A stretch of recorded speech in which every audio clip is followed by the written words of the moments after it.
29 तारखेला मराठे मुंबईत घुसणार आणि ओबीसीतूनच आरक्षण घेणार असा निर्धार मराठा आंदोलक जरांगे पाटलांनी व्यक्त केलाय।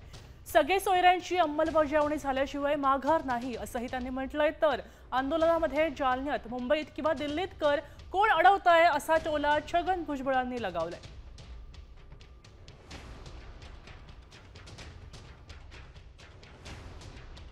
आमच्या पोरांसाठी लढायचं फडणवीसांनी ठरवलंच नाही ना।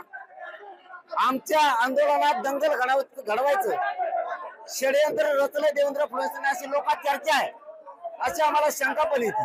आणि देवेंद्र फडणवीस सुद्धा बोलले की पोलिस बघून घेतील। आता आम्ही पण करायला लागलो, बघू आता आम्हाला कोण अडवतंय, मराठ्यांना आरक्षण कसं येते। आम्ही 29 ऑगस्टला मुंबईत घुसणार आणि आरक्षण ओबीसीतूनच घेणार, बघू कोण काय करतंय। अरे काय कोण अडवतंय तुला?